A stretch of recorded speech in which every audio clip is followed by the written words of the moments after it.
ইরানের সঙ্গে সমঝোতা চুক্তির মেয়াদ বাড়াতে চান না ট্রাম্প। তেহরানকে আত্মসমর্পণের আহ্বান, ওমানে বোমা হামলার হুমকি, আলোচনার দাবি প্রত্যাখ্যান আইআরজিসির। লোহিত সাগরে সামরিক জাহাজে হুতির হামলা, হামাসকে পুরোপুরি নিরস্ত্র করার শর্তে অনড় ইসরায়েল। টালেন নিষ্ক্রিয় চায় ট্রাম্পের বোর্ড অব পিস, কঠোর সমালোচনা ফিলিস্তিনের। অরুণাচল প্রদেশে চীনা অনুপ্রবেশের অভিযোগ, অস্বীকার ভারতীয় সেনাবাহিনীর। শি জিনপিং এর সম্ভাব্য ভারত সফরের আগে উত্তপ্ত দিল্লি বেজিং সীমান্ত। এবং বেলজিয়ামের ইতিহাসে ভয়াবহ দাবানলে পড়েছে বনাঞ্চল। গ্রিস, ফ্রান্স ও স্পেনে আগুন নিয়ন্ত্রণের চেষ্টা, বন্যায় বিপর্যস্ত মধ্য আমেরিকার দেশ কোস্টারিকা।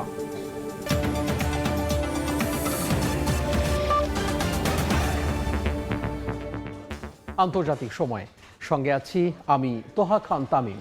ইরানের সঙ্গে জুনের সমঝোতা চুক্তির মেয়াদ আর বাড়াতে চান না যুক্তরাষ্ট্রের প্রেসিডেন্ট ডোনাল্ড ট্রাম্প। তেহরানকে আত্মসমর্পণের আহ্বান জানিয়েছেন মার্কিন প্রেসিডেন্ট। একই সঙ্গে ইরান যুদ্ধ বন্ধের পথে বাধা হয়ে দাঁড়ালে মিত্র ওমানে বোমা হামলার হুমকি দিয়েছেন তিনি। এর মধ্যে প্রতিরক্ষামূলক অবস্থান থেকে আক্রমণাত্মক কৌশলে যাওয়ার ইঙ্গিত দিয়েছে মোস্তফা প্রশাসন।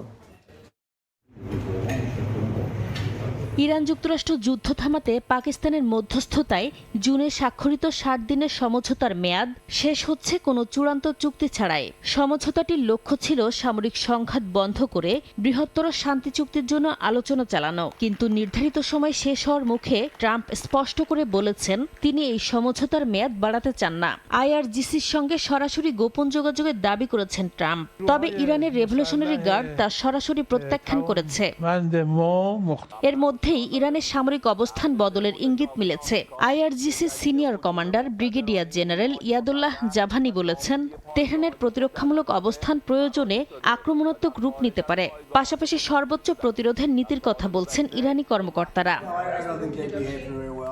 এদিকে সমঝোতার মেয়াদ শেষ হওয়ার দিনই ইরানকে সরাসরি আত্মসমর্পণের আহ্বান জানিয়েছেন মার্কিন প্রেসিডেন্ট ডোনাল্ড ট্রাম্প। ফক্স নিউজকে দেয়া এক সাক্ষাৎকারে তিনি তেহরানকে সাদা পতাকা তুলে আত্মসমর্পণ করতে আহ্বান জানান।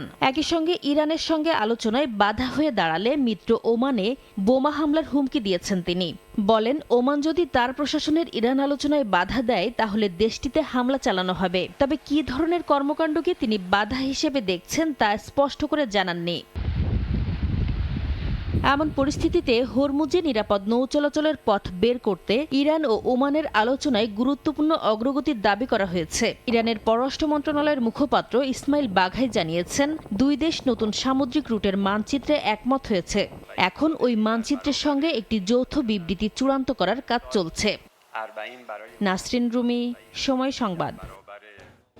৬০ দিনের সমঝোতা শেষে ফের অনিশ্চয়তায় যুক্তরাষ্ট্র ইরান শান্তি আলোচনা। হরমুজ প্রণালীর নিয়ন্ত্রণ, লেবানন ও ইরানের পুনর্গঠন ৩ ইস্যুতেই দুপক্ষের মধ্যে বেড়েছে বিরোধ। তবে হামলা আপাতত বন্ধ হলেও থেমে নেই দুদেশের বাকযুদ্ধ। এমন পরিস্থিতিতে কূটনৈতিক পথেই সমঝোতার শেষ সুযোগ এখনও দেখছেন বিশ্লেষকরা। গত ১৭ জুন যুক্তরাষ্ট্র ও ইরানের মধ্যে স্বাক্ষরিত ১৪ দফা সমঝোতা স্মারকের ৬০ দিনের মেয়াদ সোমবার শেষ হয়েছে। পাকিস্তানের মধ্যস্থতায় হওয়া এই চুক্তির লক্ষ্য ছিল যুদ্ধ বন্ধ রেখে দুই দেশের মধ্যে বৃহত্তর শান্তি চুক্তির আলোচনা শুরু করা, যেখানে হরমুজ প্রণালীতে জাহাজ চলাচল স্বাভাবিক করা, মার্কিন নৌ অবরোধ প্রত্যাহার এবং ইরানের ওপর নিষেধাজ্ঞা শিথিলের পাশাপাশি জব্দ অর্থ ফেরত দেওয়ার মতো বিষয়ও অন্তর্ভুক্ত ছিল। অন্যদিকে ইরান হরমুজ থেকে মাইন অপসারণ, ৬০ দিন ফি ছাড়াই জাহাজ চলাচল এবং পারমাণবিক অস্ত্র তৈরি না করার প্রতিশ্রুতি দেয়। চুক্তির অস্পষ্টতায় শুরু থেকেই বড় বাধা হয়ে দাঁড়ায়। সবচেয়ে বড় বিরোধ তৈরি হয় হরমুজে নৌযান চলাচলের রুট নিয়ে। এর মধ্যে জুনের শেষ দিকে ওমান উপকূলে সিঙ্গাপুরের পতাকাবাহী একটি জাহাজে হামলার ঘটনায় তেহরানকে দায়ী করে ইরানের দক্ষিণ উপকূলে হামলা চালায় ওয়াশিংটন। তেহরান একে সমঝোতা লঙ্ঘনের দাবি করে পাল্টা হামলা চালালে মাত্র ১০ দিনের মধ্যেই ফের সংঘাতে জড়ায় দুপক্ষ। জুলাইয়ের প্রথম সপ্তাহে সমঝোতা শেষ বলে ঘোষণা দেন ট্রাম্প। ফলে পাল্টাপাল্টি হামলা ও হরমুজের নিয়ন্ত্রণ নিয়ে বিরোধে ভেঙে পড়ে সমঝোতার ভিত্তি। চুক্তির মেয়াদ শেষ হয় ইরান যুক্তরাষ্ট্র আলোচনা এখন আরও অনিশ্চিত হয়ে পড়েছে। ইরানের দাবি যুক্তরাষ্ট্র আগেই সমঝোতা লঙ্ঘন করেছে। তেহরান হরমুজ প্রণালী নিয়ে ওমানের সঙ্গে আলোচনা করছে। অন্যদিকে দুই দেশের মধ্যে সরাসরি সংলাপ শুরুর চেষ্টা চালাচ্ছে পাকিস্তান। বিশ্লেষকদের মতে নতুন করে সমঝোতায় পৌঁছানোর সম্ভাবনা এখনও কম। হরমুজের নিয়ন্ত্রণ নিয়ে তেহরানের অবস্থানই বড় বাধা হয়ে দাঁড়িয়েছে। তবে ইরান জাহাজ চলাচল স্বাভাবিক করলে ট্রাম্পও নৌ অবরোধ ও তেল নিষেধাজ্ঞা প্রত্যাহারে পাল্টা পদক্ষেপ নিতে পারেন বলে মনে করছেন বিশ্লেষকরা। নাসরিন রুমি, সময় সংবাদ। হরমুজে ইরান যুক্তরাষ্ট্র সংঘাতের উত্তাপ এবার আরও ছড়ালো ইয়েমেন সৌদি ফ্রন্টে। লোহিত সাগরে সৌদি সামরিক জাহাজ ও 4টি এসকর্ট নৌযানে ক্ষেপণাস্ত্র হামলার দাবি করেছে হুতিরা। একই সময়ে তেল রফতানি সচল রাখতে হরমুজ এড়িয়ে বিকল্প পথ খুঁজছে সৌদি আরব। তাই বাব আল মানদেব ঘিরে নতুন করে বাড়ছে আঞ্চলিক সংঘাত ও জ্বালানি সরবরাহের ঝুঁকি। নতুন করে সরাসরি হামলার মুখে সৌদি আরব। ইরান সমর্থিত ইয়েমেনের হুতিরা দাবি করেছে লোহিত সাগরে মোখা উপকূলের কাছে একটি সৌদি সামরিক জাহাজ ও 4টি এসকর্ট নৌযানে ব্যালিস্টিক ক্ষেপণাস্ত্র ছুঁড়েছে তারা। হুতিদের সামরিক মুখপাত্র ইয়াহিয়া সারি হামলার দাবি করলেও সৌদি কর্তৃপক্ষ তাৎক্ষণিকভাবে ঘটনাটি নিশ্চিত করেনি।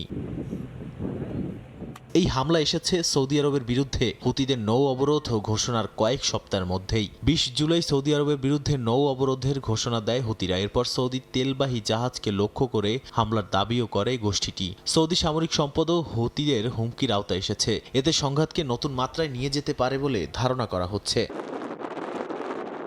অন্যদিকে হরমুজ প্রণালীতে জাহাজ চলাচল কমে যাওয়ায় সৌদি আরব তেল রপ্তানির বিকল্প পথ খুঁজছে।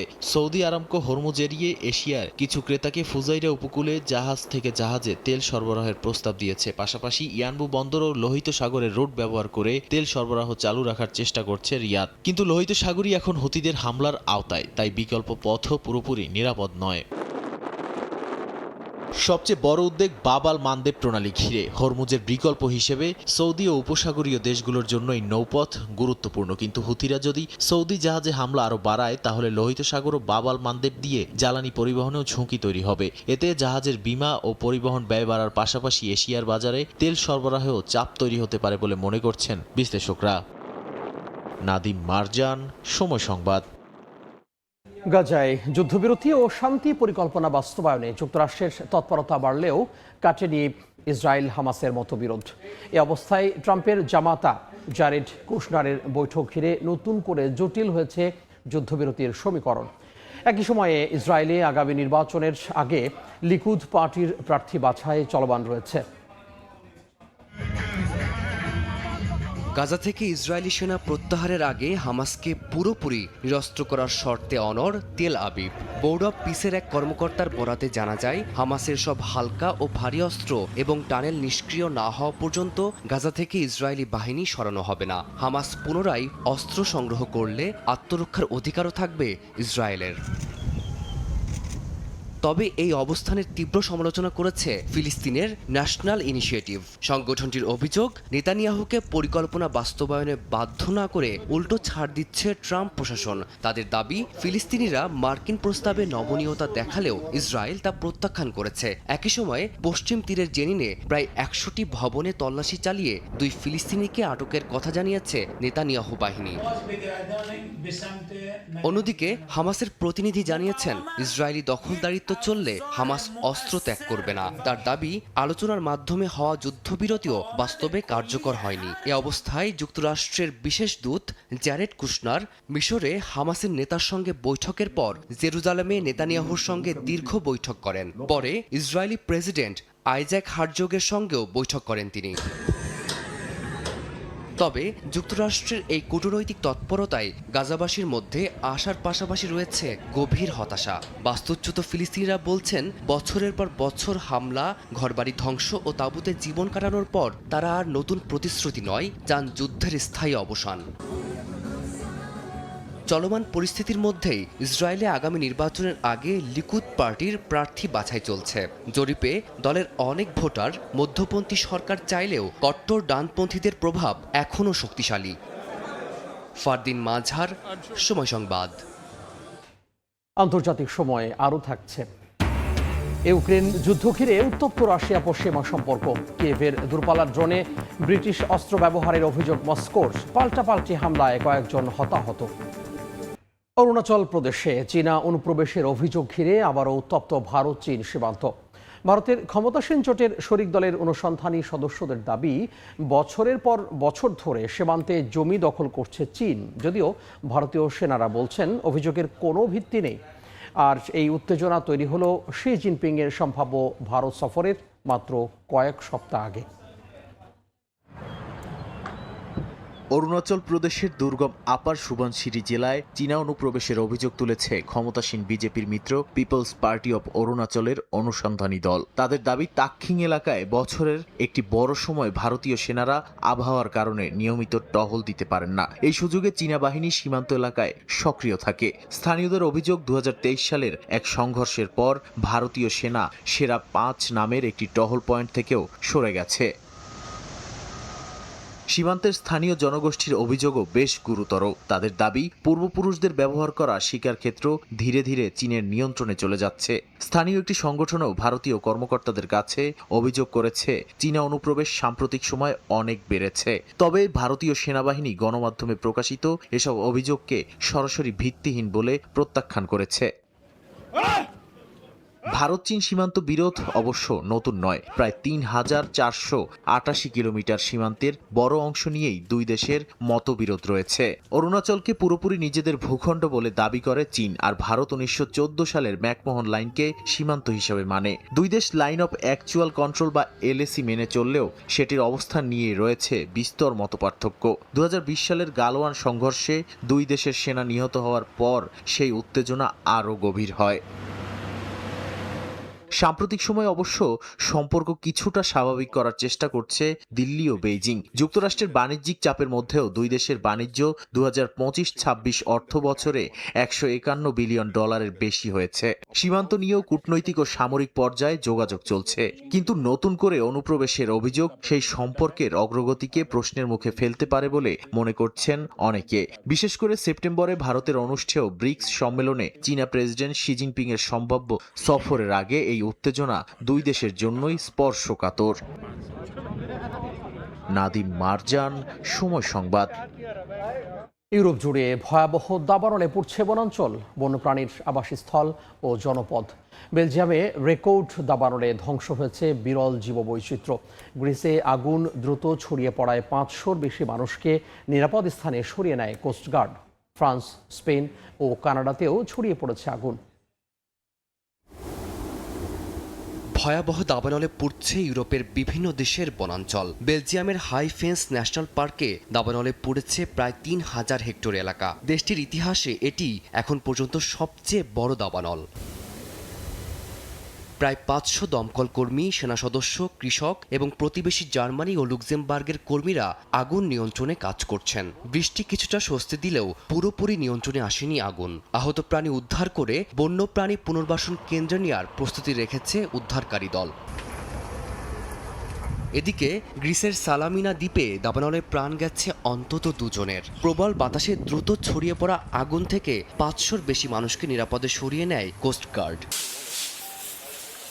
স্পেনের আরাগন অঞ্চলে আগুনে পুড়েছে 70,000 হেক্টরের বেশি এলাকা। আগুন নিয়ন্ত্রণে কাজ করতে গিয়ে মৃত্যু হয়েছে এক স্প্যানিশ সেনা সদস্যের। অন্যদিকে কানাডার ব্রিটিশ কলম্বিয়ায় দ্রুত ছড়িয়ে পড়ছে দাবানল। সরিয়ে নেওয়া হয়েছে অনেককে। ফারদিন মাঝহার, সময় সংবাদ। কয়েকদিনের টানা বৃষ্টিতে সৃষ্ট বন্যায় বিপর্যস্ত মধ্য আমেরিকার দেশ কোস্টারিকা। বহু ঘরবাড়ি তলিয়ে গেছে পানিতে, ভেঙে পড়েছে রাস্তাঘাট। পেরুতেও কয়েকদিনের বন্যায় অচল হয়ে পড়েছে জনজীবন। এদিকে ভারতের ওড়িশা ও আসামের বন্যা পরিস্থিতির কোনো উন্নতি নেই। অন্যদিকে শক্তিশালী ঝড় লালা ব্যাপক তাণ্ডব চালিয়েছে যুক্তরাষ্ট্রের হাওয়াই ও ইন্ডিয়ানা রাজ্যে। বন্যায় তলিয়ে গেছে কোস্টারিকার লিমন প্রদেশের কয়েকটি এলাকা। একেবারে ঘর পর্যন্ত পানি উঠে গেছে অনেকের। বিপাকে পড়া বাসিন্দাদের নিরাপদ স্থানে সরিয়ে নিয়েছে উদ্ধারকারী দল। বৈরী আবহাওয়ায় দেশ জুড়ে 8 শতাধিক স্কুল বন্ধ রেখেছে কর্তৃপক্ষ। টানা বৃষ্টিতে পেরুর বহু ঘরবাড়ি রাস্তাঘাটে পানি উঠেছে, আটকা পড়েছে অনেক যানবাহন। দেশটির দক্ষিণে নদীর পানি উপচে দেখা দিয়েছে ভূমিধস। এতে বন্ধ করে দিতে হয় বেশ কয়েকটি মহাসড়ক। ভারতের ওড়িশা রাজ্যে কয়েকদিনের বন্যায় তলিয়েছে বহু গ্রাম। হাজার হাজার মানুষ তাদের ঘরবাড়ি ছেড়েছেন। পাটনার কাছে কানি নদীর বাঁধ ভেঙেছে। প্রায় 15 দিন ধরে জমে আছে বন্যার পানি। ওড়িশায় মহানদী, ব্রাহ্মণী ও বৈতরণী নদীতে প্রায়ই বন্যা হলেও এবারের ক্ষয়ক্ষতি বেশি। একই চিত্র আসামেও। বন্যায় ঘরবাড়ি, ফসল ও জীবিকা হারিয়ে নতুন করে জীবন গুছিয়ে নেওয়ার চেষ্টা করছেন ক্ষতিগ্রস্তরা। এই মৌসুমে আসামে বন্যায় শতাধিক মানুষের প্রাণহানি ঘটে। এদিকে ফিলিপিন্সে দক্ষিণ পশ্চিম মৌসুমী বায়ু থেকে ব্যাপক বৃষ্টিপাত হয়েছে। অনেক বাড়ির দোতলা পর্যন্ত ডুবে গেছে। হারিকেন লালা ক্রান্তীয় ঝড়ে পরিণত হয়ে প্রশান্ত মহাসাগরের দিকে সরে গেলেও হাওয়াই ও ইন্ডিয়ানায় চালিয়েছে ব্যাপক ধ্বংসযজ্ঞ। হাওয়াইতে 3.5 ফুটের বেশি বৃষ্টিতে ভূমিধস ও আকস্মিক বন্যা দেখা দেয়। ঝড়ে হাওয়াই দ্বীপে 100-র বেশি বাড়িঘর ধ্বংস হয়। রাজ্য দুটিতে বিদ্যুৎ বিপর্যয় এখনও কাটেনি। প্রায় 1 লাখ বাড়ি ও ব্যবসা প্রতিষ্ঠান এখনও বিদ্যুৎবিহীন। শাফিনা সুলতানা, সময় সংবাদ। ইউক্রেন যুদ্ধ ঘিরে আরও উত্তপ্ত হচ্ছে রাশিয়া ও পশ্চিমা দেশগুলোর সম্পর্ক। ইউক্রেনের দূরপাল্লার ড্রোন হামলায় ব্রিটিশ অস্ত্র ব্যবহারের অভিযোগ তুলে যুক্তরাজ্যকে সরাসরি হুমকি দিয়েছে মস্কো। একই সময়ে যুদ্ধবিরতি রাজনৈতিক লেড স্লোভবার্গকে 11 বছর 1 মাসের কারাদণ্ড এবং তার দলকে নির্বাচনের বাইরে রাখার সিদ্ধান্ত বহাল রেখেছেন মস্কোর আদালত। রাশিয়া ইউক্রেন পাল্টাপাল্টি হামলায় দুদেশে অন্তত 16 জন নিহত হয়েছেন। ইউক্রেনের হামলায় ব্রিটিশ ড্রোন ব্যবহারের অভিযোগ ঘিরে যুক্তরাজ্যকে কড়া হুঁশিয়ারি দিয়েছে রাশিয়া। মস্কোর দাবি, কিয়েভকে অস্ত্র ও প্রযুক্তি সহায়তা দিয়ে সংঘাত আরও উস্কে দিচ্ছে লন্ডন। ব্রিটিশ 2 নির্মাতার তৈরি ড্রোন দিয়ে গত 6 মাসে রাশিয়ার ভেতরে শিল্প ও সামরিক স্থাপনায় হামলা হয়েছে। দ্য সানডে টাইমসের এমন প্রতিবেদনের পর এই সতর্কবার্তা দেয় রুশ দূতাবাস। সংঘাতে ব্রিটেনের যত সম্পৃক্ততা বাড়বে তাদের তত বেশি মূল্য দিতে হবে বলে সতর্ক করেছে রাশিয়া। এরই মধ্যে রাশিয়া ও ইউক্রেনের পাল্টাপাল্টি ড্রোন হামলা আরও তীব্র হয়েছে। কিয়েভ 8 শতাধিক দূরপাল্লার ড্রোন ছুড়েছে বলে জানিয়েছে মস্কো। রুশ প্রতিরক্ষা মন্ত্রণালয়ের দাবি 822টি ড্রোন ধ্বংস করা হয়েছে। হামলায় রাশিয়ার ওয়াইল্ড বেরিজের একটি বিশাল গুদামেও আগুন লাগে। একই সময়ে রাশিয়ার হামলায় ইউক্রেনের ক্রিভিরি ও জাপোরিজ্জিয়ায় বেসামরিক নাগরিক হতাহতের খবর পাওয়া গেছে। যুদ্ধের পাশাপাশি রাশিয়ার অভ্যন্তরে বাড়ছে যুদ্ধবিরোধী মত দমনের অভিযোগ। ইউক্রেন যুদ্ধের সমালোচনা এবং যুদ্ধ বন্ধের আহ্বান জানানোয় ইয়াভলোকো দলের নেতা লেভ স্লোসবার্গকে 11 বছর 1 মাসের কারাদণ্ড দিয়েছেন আদালত। একই দিনে রাশিয়ার সুপ্রিম কোর্ট নির্বাচনে ইয়াভলোকোর অংশগ্রহণের ওপর নিষেধাজ্ঞা বহাল রাখে। এদিকে রাশিয়া ও উত্তর কোরিয়ার সামরিক সহযোগিতা আরও জোরদার হচ্ছে। পুতিন ও কিম জং উন 2 দেশের সব খাতে সহযোগিতা অব্যাহত রাখার ঘোষণা দিয়েছেন। ইউক্রেনের দাবি, রাশিয়া উত্তর কোরিয়া থেকে ব্যালিস্টিক ক্ষেপণাস্ত্র, গোলাবারুদ ও সেনা সহায়তা পাচ্ছে। এদিকে স্বাধীন রুশ গণমাধ্যম মিডিয়া জোনা ও বিবিসি রাশিয়ান সার্ভিসের হিসাবে 2022 সালের 24 ফেব্রুয়ারি থেকে চলতি বছরের 13 আগস্ট পর্যন্ত ইউক্রেন যুদ্ধে অন্তত 2,39,354 রুশ সেনার মৃত্যুর পরিচয় নিশ্চিত করা হয়েছে। প্রকৃত সংখ্যা আরও বেশি হতে পারে বলে জানিয়েছে তারা। ফারদিন মাঝহার, সময় সংবাদ। জাপানের প্রধানমন্ত্রী তাকাইচির মন্তব্যের জেরে দেশটির রাষ্ট্রদূতকে তলব করেছে রাশিয়া। কয়েকদিন আগে রুশ প্রেসিডেন্ট ভ্লাদিমির পুতিন জাপানের নিকটবর্তী একটি বিতর্কিত দ্বীপ সফর করেন। সে সময় প্রধানমন্ত্রী তাকাইচি প্রেসিডেন্ট পুতিনের কুরিল দ্বীপপুঞ্জ সফরে তীব্র সমালোচনা করেন। এই দ্বীপটি রাশিয়ায় ইতুরুপ এবং জাপানে এতারফু নামে পরিচিত। এটি কুরিল দ্বীপপুঞ্জের 4টি দ্বীপের মধ্যে একটি, যা দ্বিতীয় বিশ্বযুদ্ধে জাপানের আত্মসমর্পণের পর মস্কো দখল করে নেয়। তবে টোকিও এই দ্বীপগুলোর উপর নিজেদের দাবি বজায় রেখেছে। একটি আনুষ্ঠানিক শান্তি চুক্তির সম্পাদনের শর্ত হিসেবে এগুলো ফেরত দেওয়ারও কথা বলেছে।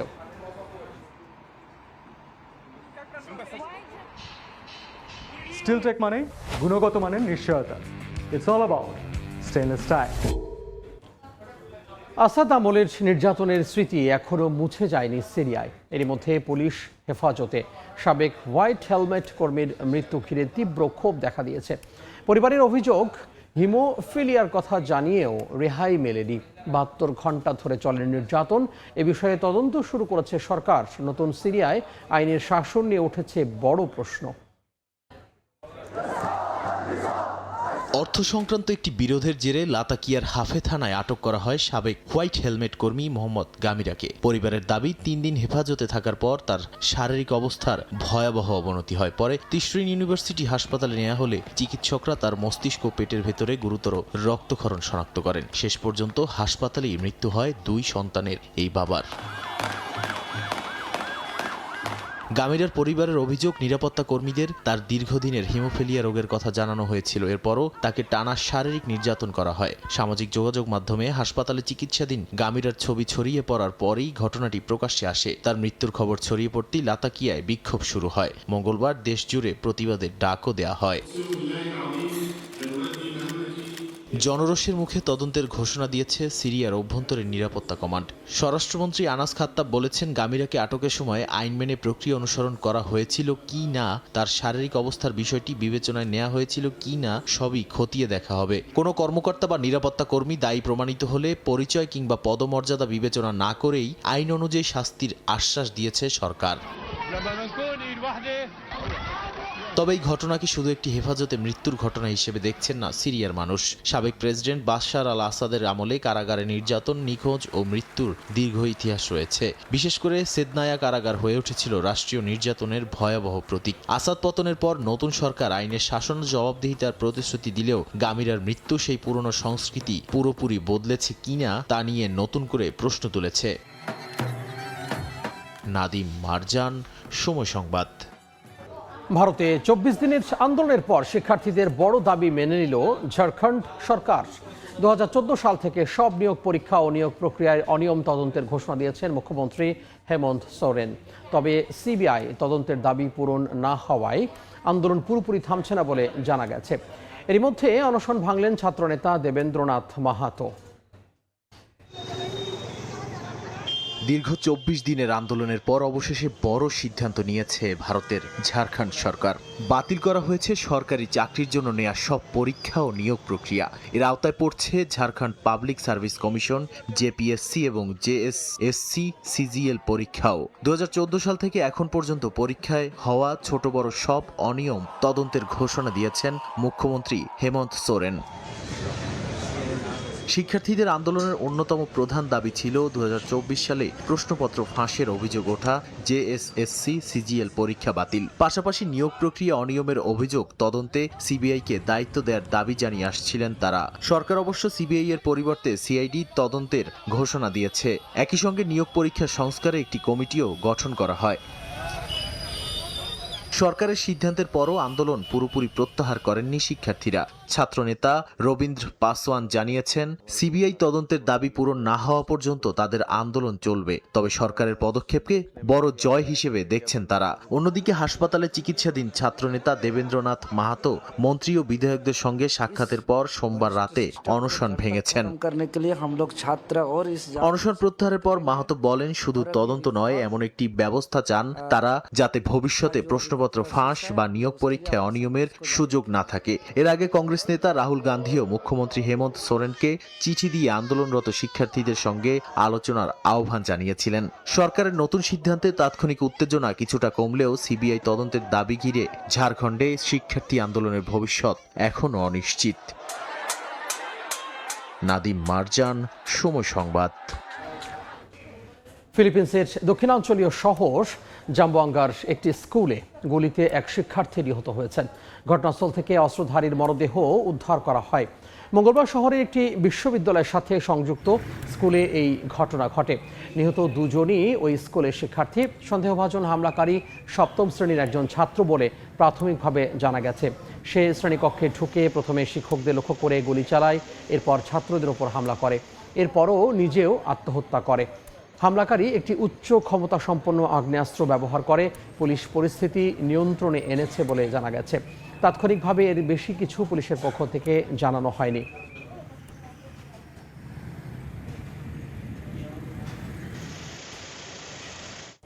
দক্ষিণ চীন সাগরে টানা 4 দিন বিদ্যুৎহীন ছিল মার্কিন নৌবাহিনীর ডেস্ট্রয়ার ইউএসএস বেনফোল্ড।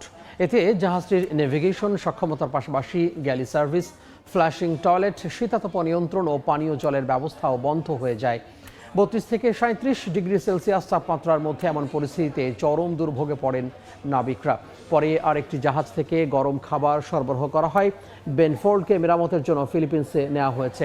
গত মাসে এই ঘটনা ঘটেছে বলে জানিয়েছে মার্কিন গণমাধ্যম CNN। পারস্য উপসাগরেও একই ধরনের সমস্যায় পড়েন মার্কিন সেনারা। প্রায় 9 মাস ধরে সমুদ্রে থাকা USS আব্রাহাম লিঙ্কনে নানা সমস্যার অভিযোগ ওঠে।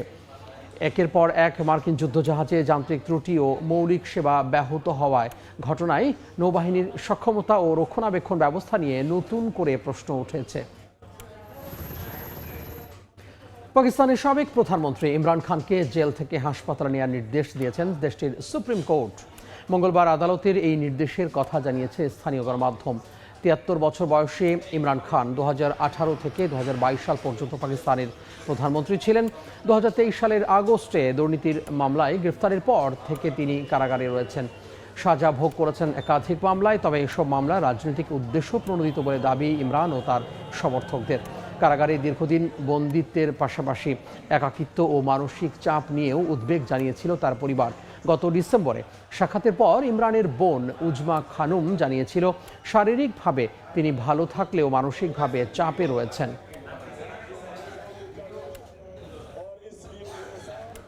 সামাজিক মাধ্যমে বাংলায় ভিডিও বার্তা দিয়ে প্রশংসায় ভাসছেন নিউ ইয়র্কের মেয়র জোহরান মামদানি।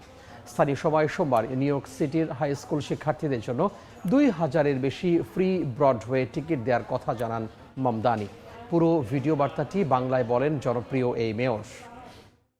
আমরা নিউ ইয়র্ক সিটির পক্ষ থেকে ব্রডওয়ে শো দেখার জন্য 2000 বেশি ফ্রি টিকিট দিচ্ছি।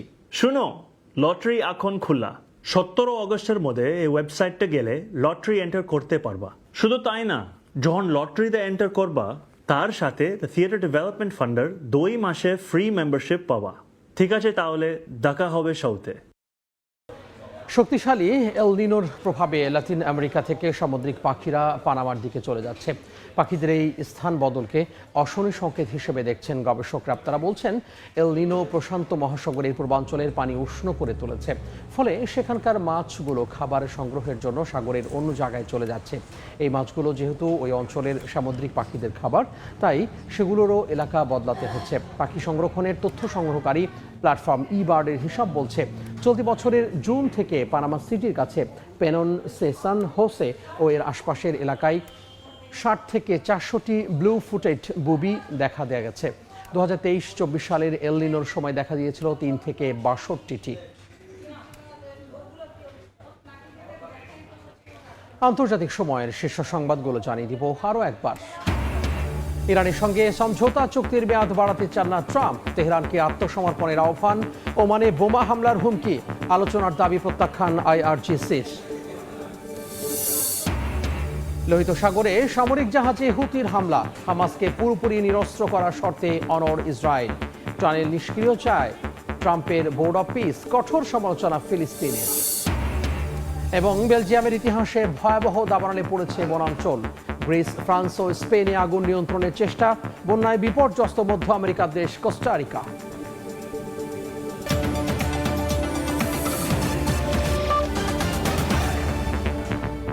এ ছিল আন্তর্জাতিক সময়। এরপর বিকেল 5টার সময় সংবাদ নিয়ে সঙ্গে থাকবেন সহকর্মী আইরিন আয়াত। ধন্যবাদ তামিম আপনাকে। 5টার সময় সংবাদ নিয়ে ফিরছে কিছুক্ষণ পর, সঙ্গে থাকুন সময়ের।